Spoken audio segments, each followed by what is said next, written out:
Greetings friends, and welcome to this short video on how to set up a Buddhist shrine at home. I'm going to be setting up a Tibetan Buddhist shrine because I just moved and I wanted to share the process of setting up a little meditation area or shrine so that if you want to do it too, you know what to do.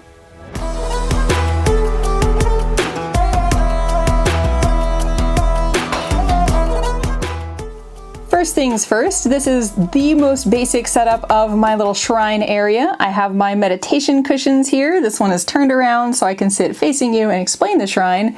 This is a little shrine that my partner made. He enjoys working with wood, so it's special to me. And I'll show you what I'm going to be taking out of this box right here, which is where I packed all my shrine things.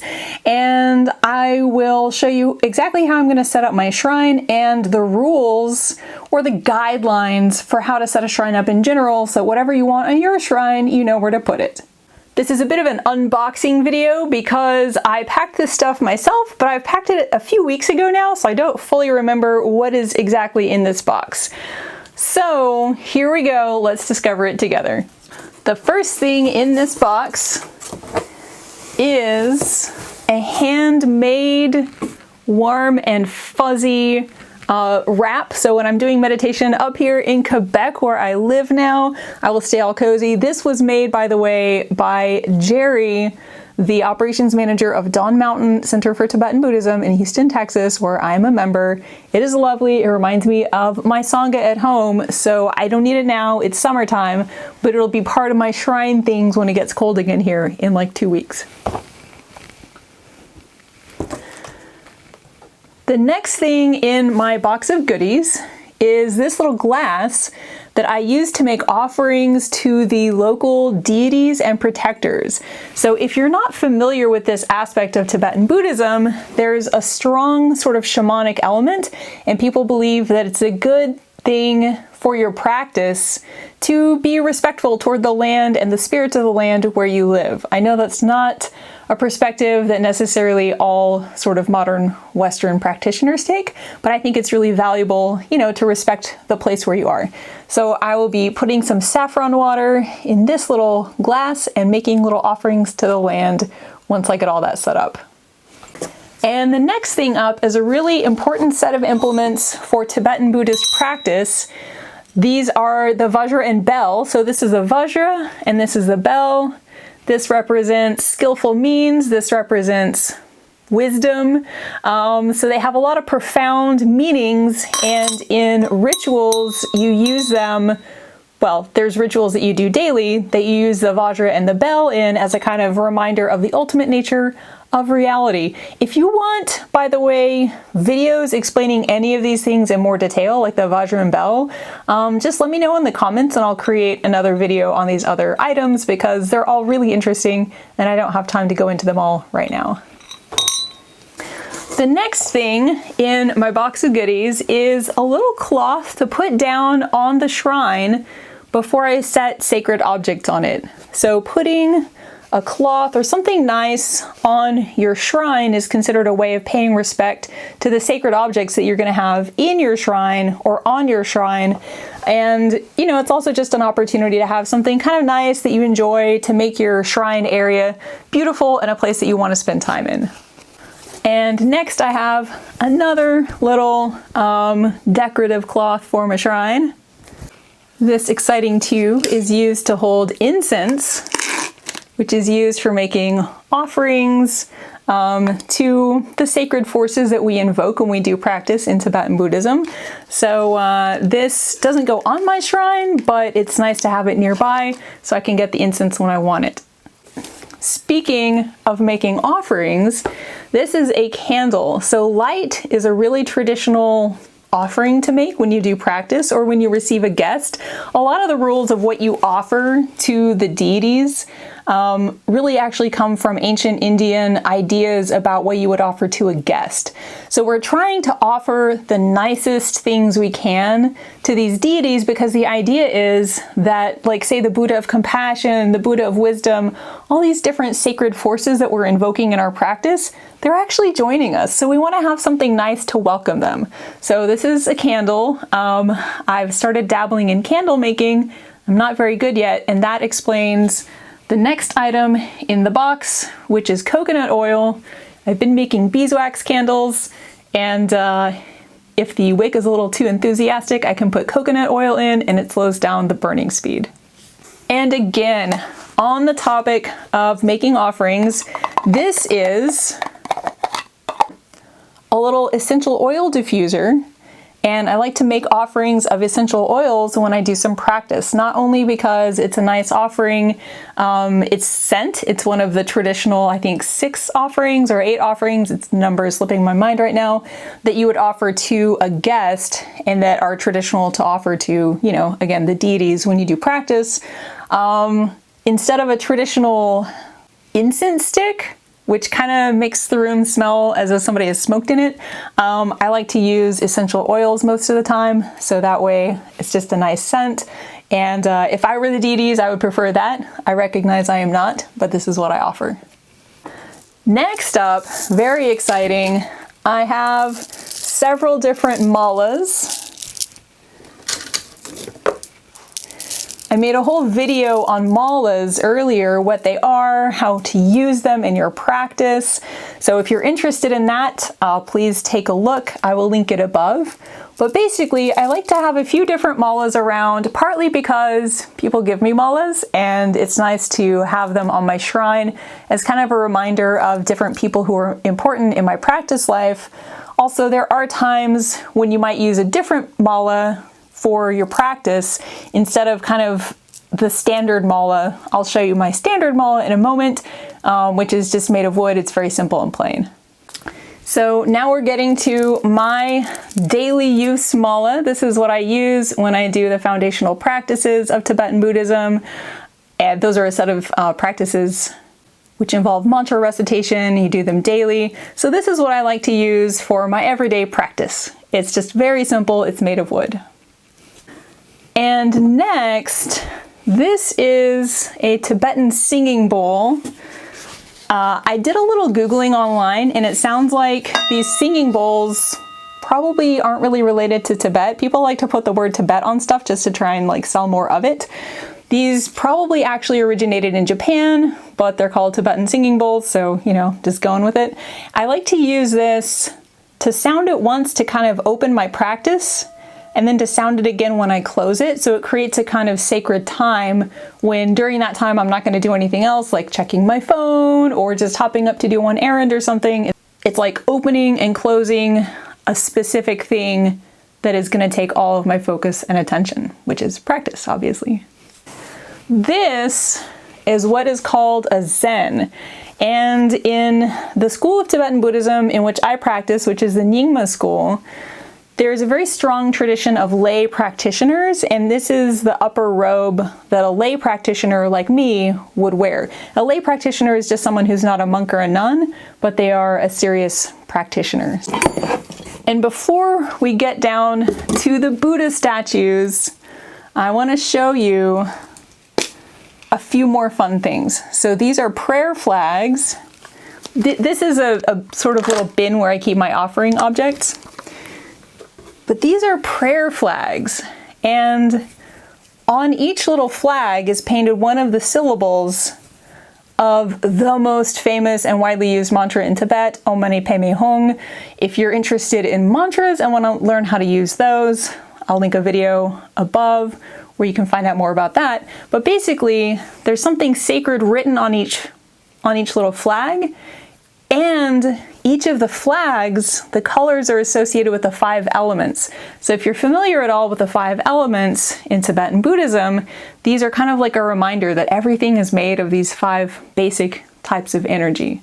If you're not familiar with that, you want to learn more, drop a comment in the comment section and I can make a video on that too.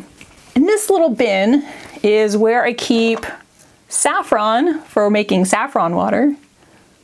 I don't know if it's going to focus. There we go. Those are little saffron threads for making saffron water to offer to the Buddhas when they come to join me for practice. And I have a couple of different little essential oils that I like to offer in the little essential oil offering thing that I showed you earlier. And finally, last but not least, the most important part, well, Not exactly the most important part, actually. The most important part of a shrine is to have the Dharma on it. So usually that's in the form of a text, but I have several different Buddha statues. This one actually is of one of our teachers at my school, Ketsen Sangpo Rinpoche, who passed away in 2009. So this has some of his ashes. It's kind of a sacred object, very connected with lineage. And this is a statue of Guru Rinpoche. So he is believed to be sort of the founder of the Nyingma school, or the old school of Buddhism in Tibet. There are a lot of stories about his great magical powers and whatnot. Also, he's obviously said to be enlightened, so he's an important lineage figure as well. I also have this small statue of Tara. This is green Tara, even though she doesn't really have a color. She is the female Buddha of compassion. She is swift and responsive, and she saves people from fear, and she saves me personally from anxiety. And again, if you're interested in doing some Tara practice, she is one of the Buddhas whose mantras I share in that mantra video. I'll link it above again here. She's amazing. She's very beloved in Tibet and elsewhere. And finally, last but by no means least, this is a statue of Shakyamuni Buddha. And you'll see he has his hands in the classic posture of meditation. So this hand is in the meditation posture, this hand is touching the ground, and this posture is said to evoke the moment when the Buddha actually attained enlightenment, touching the earth to be a witness to all the lives that he had spent doing practice and really awakening to the nature of reality. By the way, if you're Buddhist, it's said that really you should have like the original Buddha, Shakyamuni Buddha, be the largest and the central figure in your shrine area. But this one is really special to me. Like, it was actually given to me by the Dalai Lama, so I know it's very small, but to me, it is mentally very large. Now that I've taken everything out of this box where it was stored, I'm going to set it all up so that you will see the final effect of how the shrine looks when it's all put together.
Remember how I mentioned earlier that really the most important item on a shrine is a representation of the Dharma?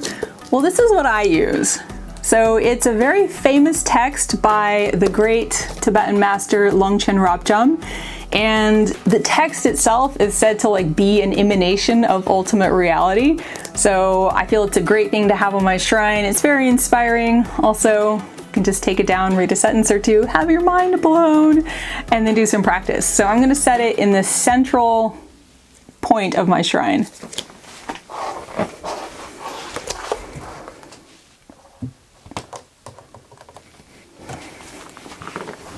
There we go. So I just want to give you a really brief tour of the finished shrine so that you understand the principles behind why I organized it the way I did, so that you can choose whatever you want for your own shrine and feel confident that you're organizing it in a way that is sort of resonant with traditional forms of showing respect to the sacred objects on the shrine. Let's start with the top shelf. So you'll notice that I put the Dharma text in the focal position, sort of the center of the top shelf. The Buddha statues are also on this top shelf. Like I said, traditionally you would have the largest statue in the middle, and traditionally that would be the statue of Shakyamuni Buddha. But for me, that small statue is really important, so I'm putting it there, even though that's not exactly what you're supposed to do. So the next shelf down, I have some offerings. I have this candle and the little glass that I use for making offerings to the protectors of this place, the spirits of this place. You also notice the prayer flags here, and the idea behind prayer flags is that they would be put in a windy place. And when the wind blows and the prayer flags kind of flap and move around, it spreads the blessings to whoever is like downwind of them. Again, if you're curious about what prayer flags are, what they mean, just drop me a note in the comment section and I'll make a video about that. And then finally, this lower shelf is where I put the things I just use regularly. So I have my little mala here, I have my vajra and bell. Once I unpack them, I'll have my practice texts in this area behind the mala and the vajra and bell. But this way everything is nice and organized so that when I want the things I'm going to use regularly, they're right there. I just want to say a little something about the height of the shrine. Like optimally, the shrine would be higher than it is. It would be above waist level, but if it were that tall, I wouldn't be able to really see the things on the shrine properly, and I want to see them and be inspired by them. So I chose to make my shrine a little bit smaller. And that's just to say, it is your shrine, you get to decide what to do with it. Okay, I hope this guided tour of my shrine and how I set it up was helpful to you. Again, I'm not showing it to you because yours needs to look like mine, but because if you understand the general principles, then hopefully you'll have the confidence to think about what's inspiring to you, what you want to focus on when you're doing your meditation practice or whatever contemplative practice you do. And also, I find it's really nice just to have a designated area for meditation or for Dharma practice that's nice, that's appealing, that makes you want to sit down and do some practice. So, good luck designing your own shrine at home. I hope you enjoy it. If you have any questions, please drop them in the comments. If you're not already subscribed, please subscribe, and I hope to see you in another video.